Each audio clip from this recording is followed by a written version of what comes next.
Sebenarnya yang dia iri akan sama saya sih cuma karena saya manusia. Sedangkan dia berwujud lain.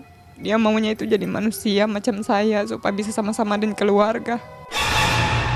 Ya karena kita anggap di sana ya sebagai manusia, tidak dianggap binatang. Makanya dia layak kalau mau dikuburkan seperti manusia. Cuma hanya wujudnya saja yang buaya, tapi sebenarnya jiwanya itu manusia. Ini bukan cerita fiksi, tapi kisah nyata yang dialami Pasar Kawi dari Luwuk Banggai, Sulawesi Tengah. Kisah bagai legenda itu terjadi tahun 2004 saat Nyonya Rosmawati melahirkan bayi kembar. Satu berwujud manusia, satu lagi buaya.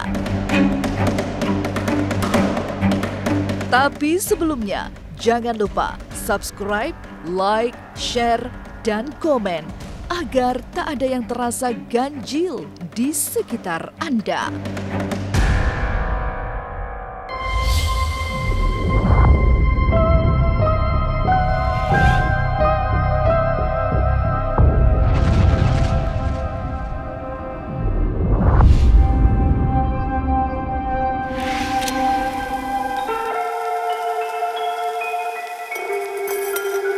Pernikahan Sarkawi Arsabadi dengan Rosmawati adalah pernikahan biasa-biasa saja. Tapi kelahiran putrinya menjadi luar biasa karena kembar dengan seekor buaya.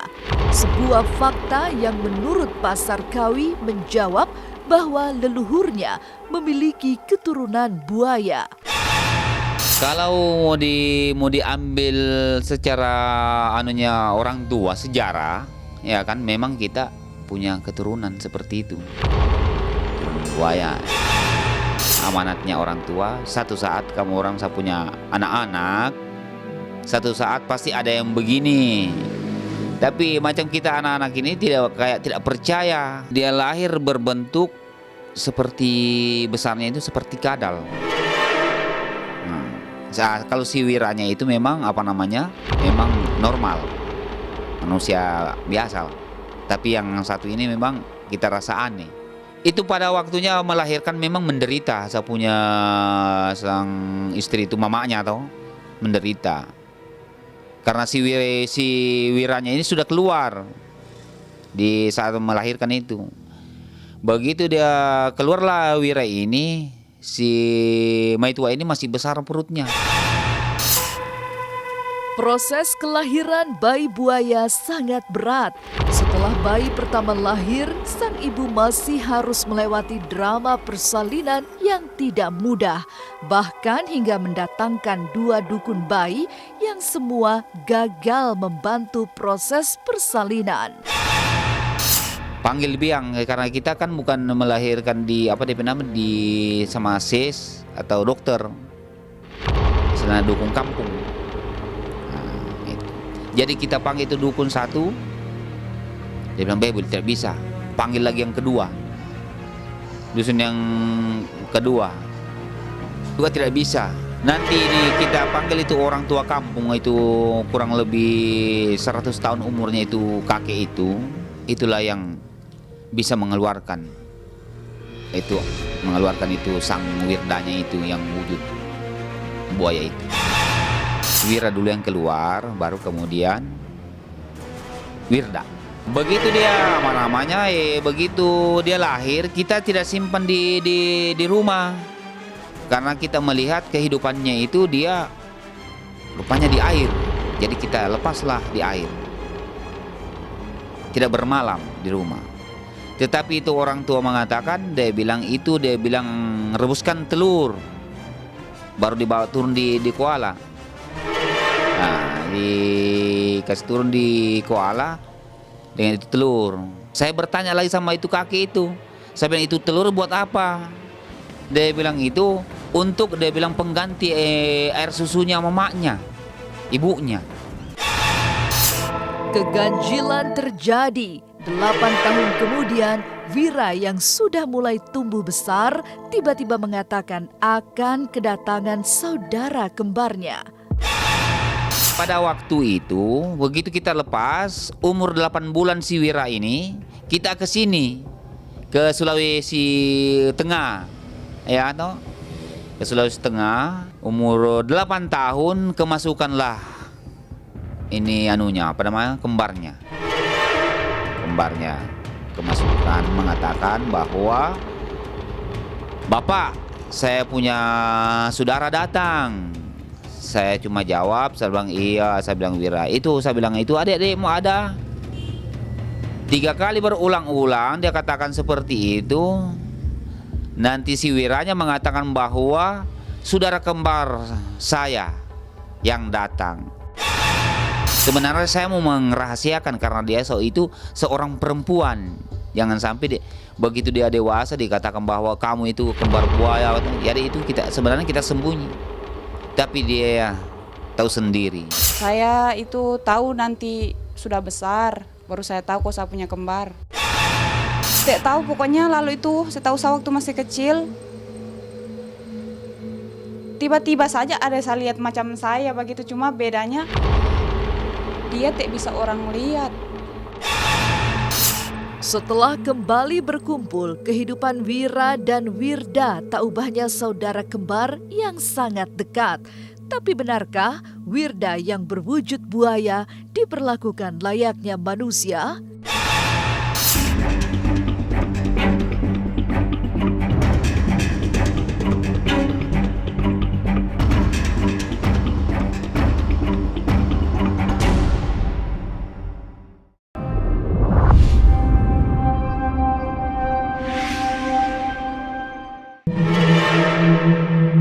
Wirda yang berwujud buaya selanjutnya menjalani hari-hari bersama Wira yang tumbuh menjadi remaja. Wirda yang seekor buaya juga mendapatkan perlakuan sama seperti kembarannya. Apalagi Wira merasa saudara kembarnya itu pada hakikatnya memang memiliki jiwa seperti manusia. Sebenarnya yang dia iri akan sama saya sih cuma karena saya manusia. Sedangkan dia berwujud lain. Dia maunya itu jadi manusia macam saya supaya bisa sama-sama dan keluarga. Makanya jauh-jauh dia cari orang di sini supaya bisa berkumpul. Tapi alhamdulillah dia bisa dapat orang di sini, dia so bersyukur, dia so senang, so ketemu DP keluarga semua kan. Pernah saya satu kali memang bermimpi. Mimpi memang itu cantik sekali orangnya, rambutnya panjang begitu. Memang pernah saya mimpi sekali sama ini Wirda ini. Hanya orang-orang tertentu saja yang bisa lihat. Dia manusia seperti orang, cuma rambutnya panjang, kulitnya halus. Kalau muka sih hampir sama dengan saya. Perlakuan terhadap Wirda yang tak ubahnya manusia juga dilakukan oleh para tetangga Sarkawi. Mereka biasa bermain-main dengan buaya Wirda tanpa rasa takut. Makanan Wirda juga makanan manusia pada umumnya.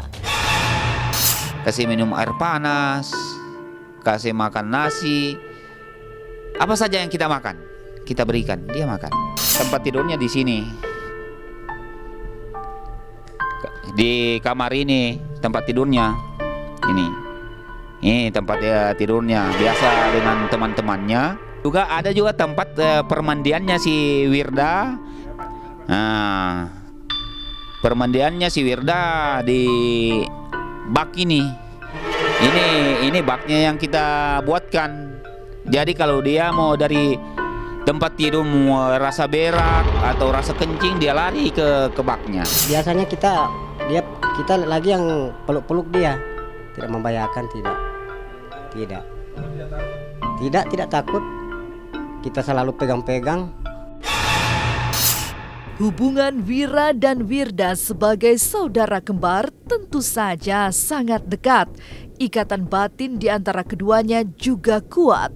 Secara misterius, Wira yang tumbuh menjadi gadis cantik juga memiliki kekuatan layaknya seekor buaya jika sedang berkelahi.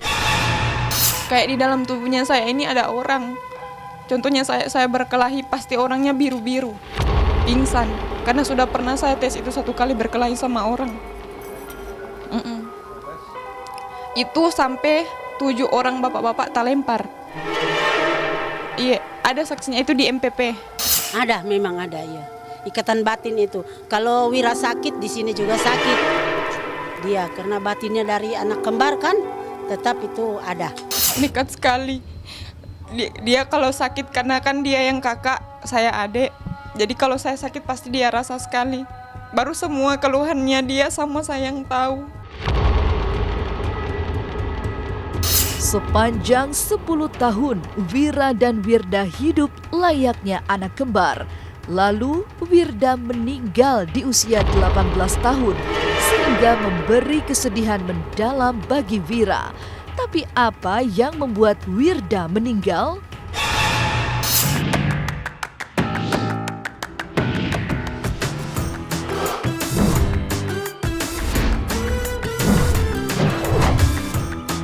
Halo semua, jangan lupa nonton Mantul Infotainment di YouTube dan jangan lupa juga untuk subscribe, share, dan juga like.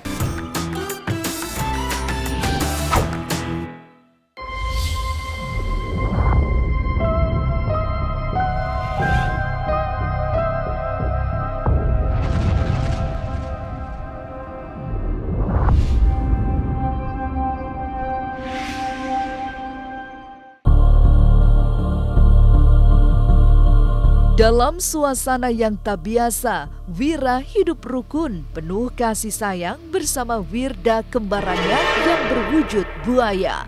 Sepanjang 10 tahun, mereka menjalani hari-hari layaknya anak kembar pada umumnya. Tapi kemudian Wirda sakit dan meninggal. Itu ada kan hewan binatang yang ganggu dia tidur. Jadi dia gigit. Cuma racunnya itu masuk ke dalam mulut, ya tapi hewannya dia kasih keluar. Cuma dia kasih mati saja. Nah, itu racunnya masuk. Pas sudah mau dekat lebaran, tiba-tiba dia mulai sakit, tidak mau makan. 3 hari itu sudah tidak mau makan. Hari ketiga lebaran, saya dengar dia DP pernafasan, mulai bunyi begitu. Saya bilang jangan-jangan nih anak memang sakit parah.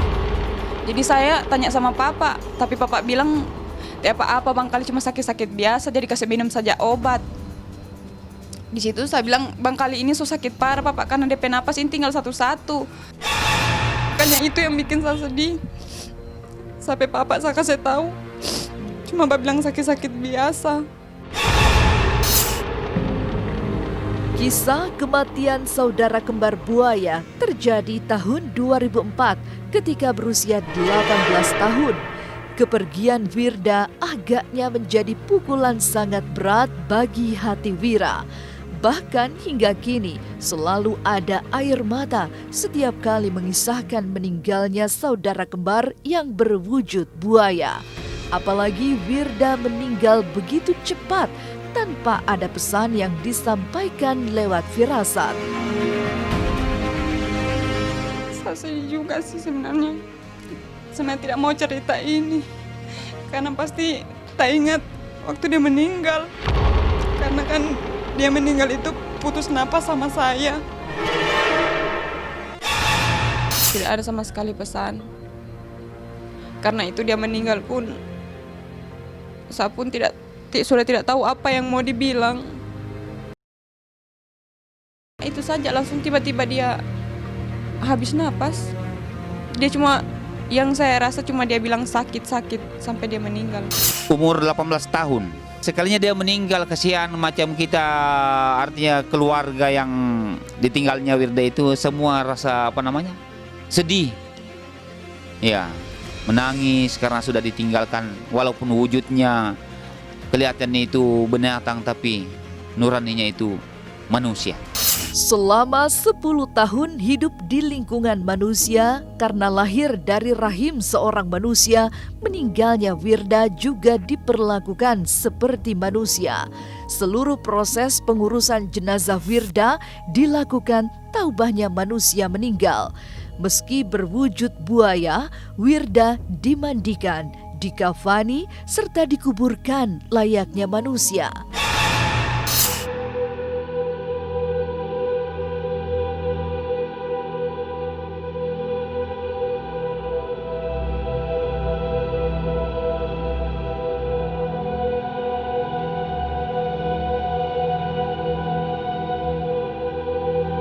Dia dimandikan, dikafankan, baru dikuburkan. Cuma dia tidak diazankan, karena dia kan tidak ditahu sembahyang atau tidak.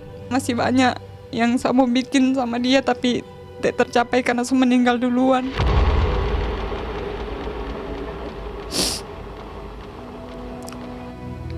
Mbak bikin akan DP kamar, yang saya bilang mau cat biru. Baru saya bilang mau beli baju sama-sama. Merayakan ulang tahun sama-sama. Kalau saya sih bersyukurlah dia seperti itu, mau dia jadi manusia, mau dia berbentuk hewan. Intinya dia saya punya saudara, saya tetap sayang. Saya bersyukur saja. Maksudnya saya masih punya saudara, masih ada kakak. Ganjil, tapi nyata. Wira dan Wirda adalah kembar yang tak biasa. Yang satu berbentuk manusia, sedang satunya lagi buaya. Fenomena yang tak bisa dijelaskan dengan nalar dan kata-kata.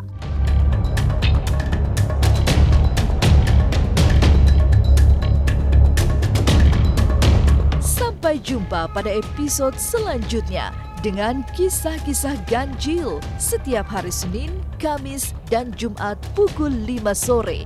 Tapi sebelumnya, jangan lupa subscribe, like, share, dan komen agar tak ada yang terasa ganjil di sekitar Anda.